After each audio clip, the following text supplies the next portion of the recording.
आदरणीय किसान मजदूर एवं युवा साथियों, आपको याद होगा कि पिछले वर्ष 13 दिसंबर को हमारे छत्तीसगढ़ में आदरणीय विष्णुदेव साय जी ने मुख्यमंत्री के रूप में शपथ ग्रहण किया था।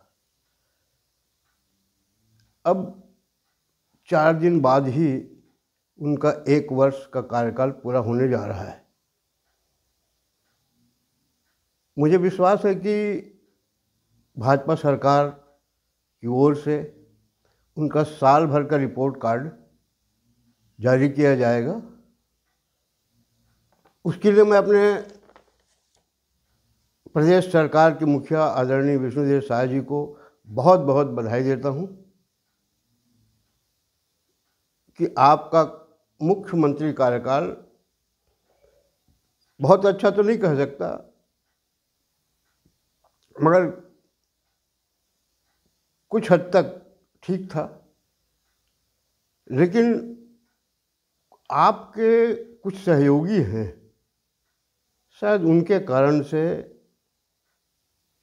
प्रदेश में एक इनकम्बेंसी यानी सरकार के प्रति असंतोष की भावना साल भर में ज़्यादा पैदा हो गया।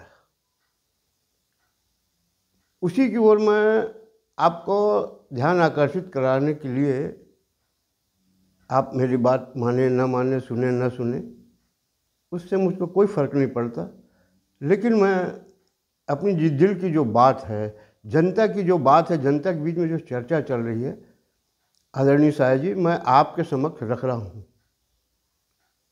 हमको फिक्र इस बात का है कि 5 साल बाद फिर छत्तीसगढ़ में दूसरे राजनीतिक दल की सरकार न बने।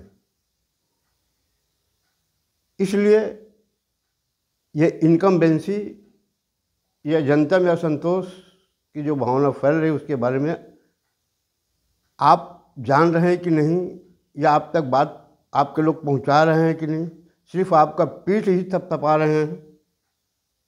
इसलिए समय समय पर मैं सोचा हूं कि आपको जानकारी देता रहूं।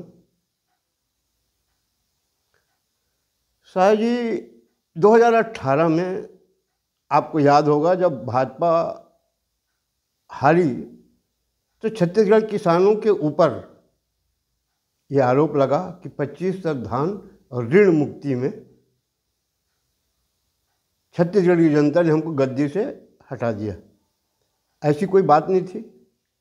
हालांकि इस बात को ईमानदार भ्रष्ट विचारधारा के भाजपा के नेता बहुत अच्छे ढंग से मान रहे थे, और उसी विचारधारा के कांग्रेस के नेताओं ने भी उसको दोहराया कि हम इसके कारण जीते हैं कि हमने किसानों का ऋण मुक्ति कर दिया। शायद मैं सोचता हूँ छत्तीसगढ़ में पहला अकेला आदमी था मैं जिसने ये कहा। उसी समय से, उसी कारण से मुझको ये वीडियो बनाना पड़ा कि हमको कुल मिलाकर के छत्तीसगढ़ जनता को लालची घोषित कर दिया जा रहा है कि लालच में वोट देते हैं। ऐसा नहीं है। आज भी बता रहा हूँ साहब जी, अगर आप महतारी बंधन और दुनिया भर की लालच में वोट दिया है, सोचोगे ना, ये बिल्कुल गलत बात है। ये तो आपके अपने मन संतोष के लिए ये सब आप करते हो। आप भी गांव में रहते हो, मैं भी गांव में रहता हूँ। आप जानते हो कि गांव के लोग सब्जी जो उनके बाड़ी में होता है या कोई भी कुछ होता है, निमंत्रण देना है, उसी के घर देते हैं जो उनके घर निमंत्रण देता है ना ये प्रथा? आपको भी जानकारी होगा। उसी प्रकार से मैं आपसे एक निवेदन करता हूँ कि आपके जो मंत्री, विधायक, संगठन के पदाधिकारी, उनको बताइए कि शासन की योजना को आप मुफ्त में लोगों को दिलवाइए। जनता आपको मुफ्त में वोट देगी, और जनता के ऊपर हर साल ये डालना कि बिक गए, ये अच्छी बात नहीं। चाहे कोई भी जो हारने वाला है ये कहते ही है। कुछ ज़्यादा समझदार लोग ये भी हमको दोष देते हैं। तो मैं आपसे निवेदन करता हूँ कि छत्तीसगढ़ जनता लालची जरूर है, जनता है, मनुष्य है, तो लालच तो रहेगा। मगर उतना लालच नहीं है जितना आप सोचते हो। हमें देखते हैं कि हमारे पास अन्याय, अत्याचार, भ्रष्टाचार कौन कर रहा है। 18 में भाजपा का गद्दी इसी नाम से गया था, और मैंने मोदी जी को भी बताया, कई बार आपको भी बता चुका हूँ कि इसलिए वहाँ हार हुई थी। उसको याद रखिए, आप वो मत होने दीजिए।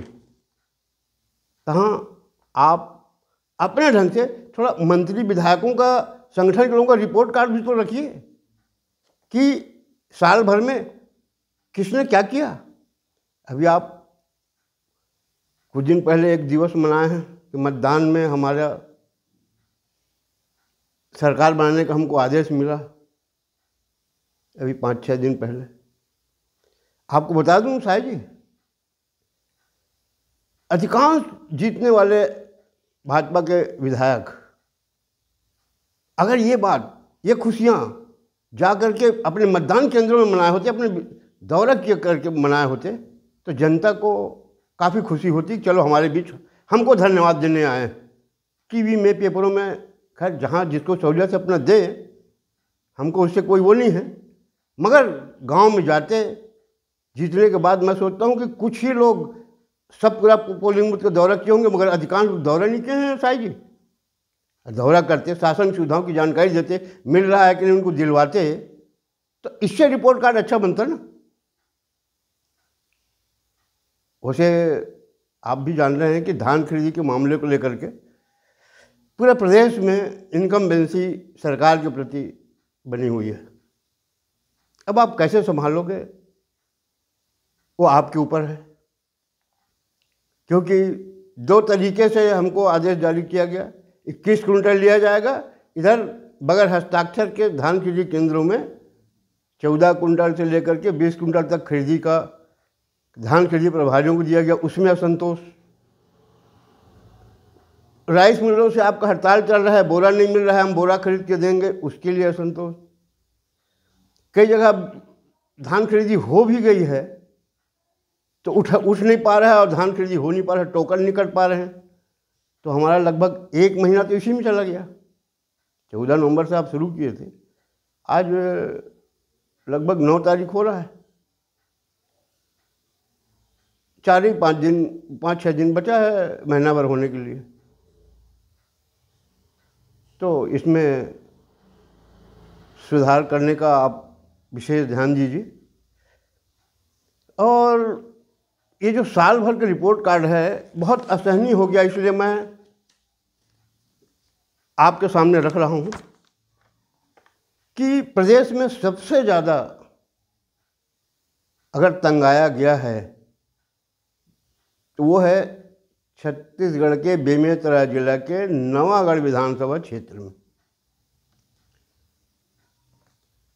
वहाँ के बेमेतरा के जिला प्रशासन के अधिकारियों के बारे में वहाँ क्षेत्र के लोगों का कहना है कि वो जो उनके भ्रष्टाचार में सहयोग नहीं करते, चाहे भाजपा के हों, चाहे पंचायत में भी हो, प्रतिनिधि हों, उनको वो प्रताड़ित करते हैं। अब किसके आदेश पे प्रताड़ित करते हैं, कहाँ क्या करते हैं तो अपन नहीं जानते, मगर क्षेत्र की जनता यही कहती है कि यहाँ जिला प्रशासन के अधिकारी और तहसील प्रशासन के अधिकारी भ्रष्टाचारियों को जितना महत्व देते हैं, ईमानदारों को नहीं देते और झूठे केस में फंसा रहे हैं। मैं आपको विस्तार से जानकारी दे रहा हूँ। वैसे साहिब जी, आपके संगठन के, भाजपा के संगठन के नेताओं तक उन लोगों ने भी शिकायत पहुंचाया है, आप तक भी पहुंचाया है, और उन पर क्या कार्रवाई अधिकारियों के खिलाफ किया जाएगा, कैसा किया जाएगा, ये आप लोगों के ऊपर निर्भर है, मगर अभी तक अधिकारियों के ऊपर कोई कार्रवाई नहीं की गई है।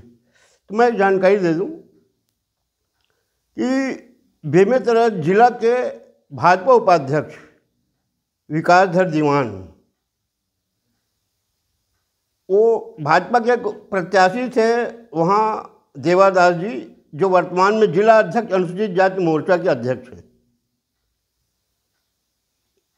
इसी प्रकार श्रीमती मधु राय जी हैं, जिला महिला प्रकोष्ठ की महामंत्री। एक बबलू राजपूत जी हैं, जो कार्यकारिणी के, जिला कार्यकारिणी में सदस्य हैं। एक प्रदीप शुक्ला जी हैं, जिनको बताया जाता है कि वो किसान मोर्चा के जिला उपाध्यक्ष हैं। ऐसे 32 लोग हैं जिनको फर्जी केसों में फंसाया गया है। आप जांच करवा लीजिए। वैसे ये लोग बेचारे बताते हैं हाई कोर्ट से स्टे ले लेकर के आकर के अपनी जान बचा रहे हैं। इसी तरह जनपद अध्यक्ष नवागढ़ अंजलि मारखंडे जी हैं।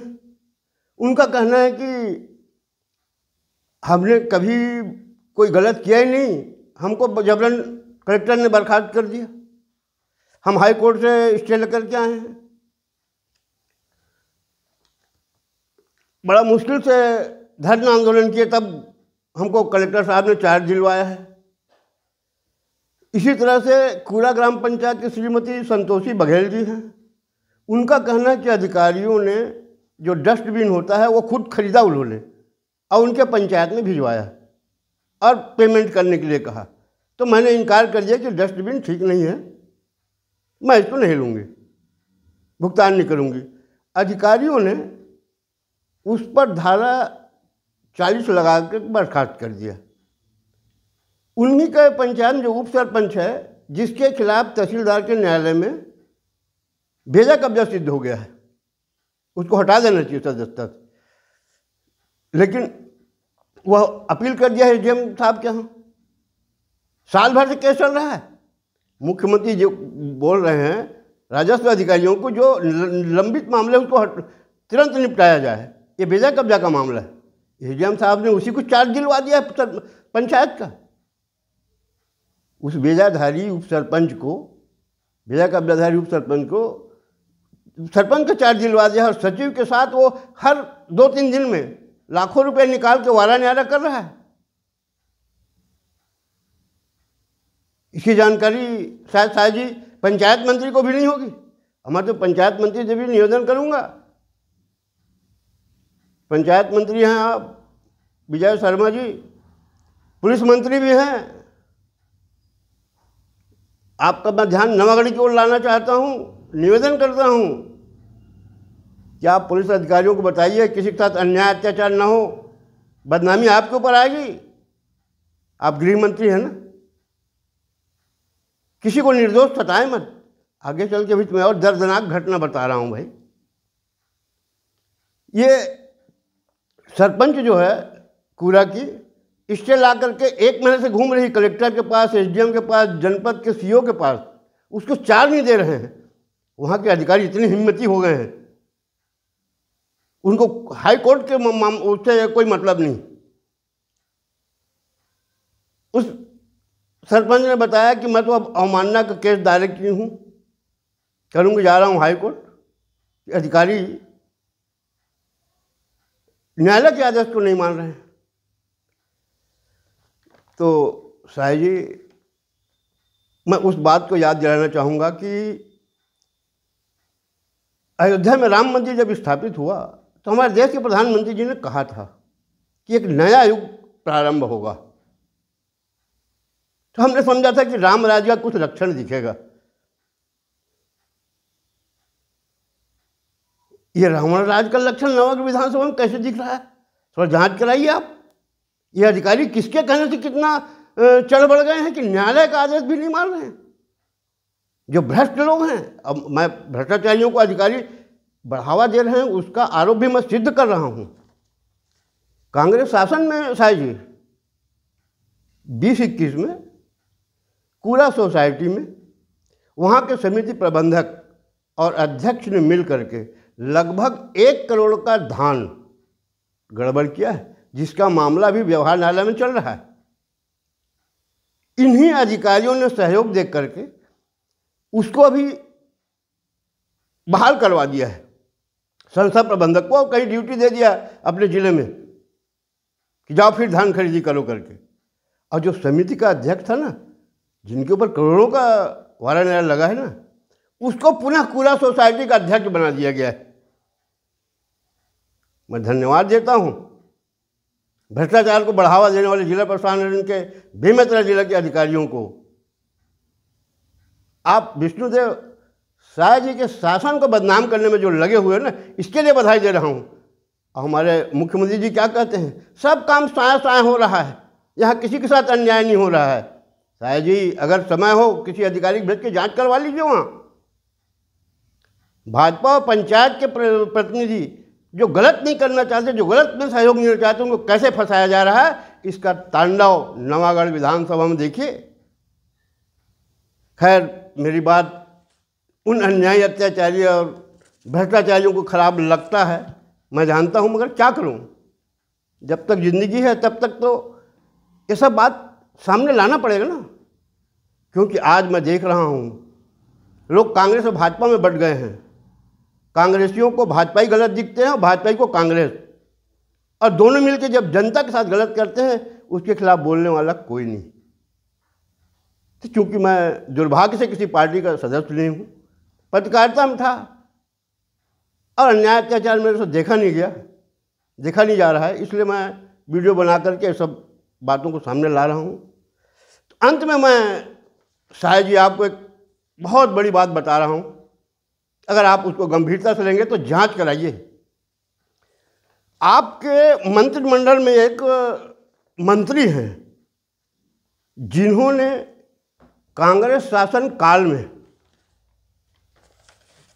अरे ये बात है सन 87 की, उसने गणेश मूर्ति चोरी की थी, गणेश भगवान की मूर्ति चोरी की थी, जिसका रिपोर्ट वर्तमान कवर्धा जिले के कुंडा थाने में दर्ज है। आप चाहें तो उसकी जांच करवा सकते हैं कि कौन ऐसा मंत्री है जो कांग्रेस शासन में आपके मंत्रिमंडल में शामिल है, जिसने चोरी किया था, और सौभाग्य से उस समय वो कांग्रेसी था। इसलिए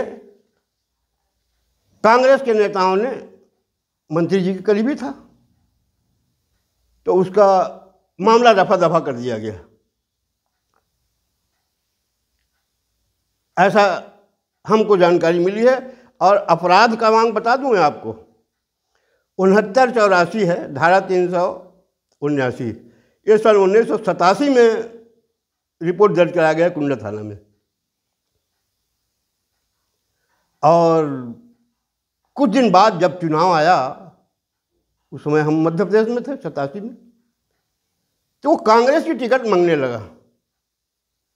देखिए, जिस मंत्री ने उसको बचाया, उसकी इतनी ईमानदारी देखिए, जिस मंत्री ने उसको चोरी से बचाया उसके खिलाफ वो चुनाव में कांग्रेस से टिकट मांगने लगा। नहीं मिला।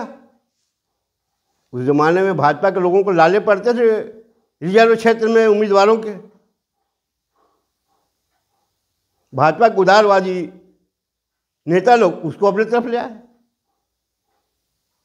और आज वो कैसा अपने विधानसभा क्षेत्र में अन्याय, अत्याचार और भ्रष्टाचार को बढ़ावा दे रहा है, पता कर लीजिए मुख्यमंत्री जी। इतना करके मैं अपने वाणी को विराम देता हूँ। धन्यवाद। जय हिंद।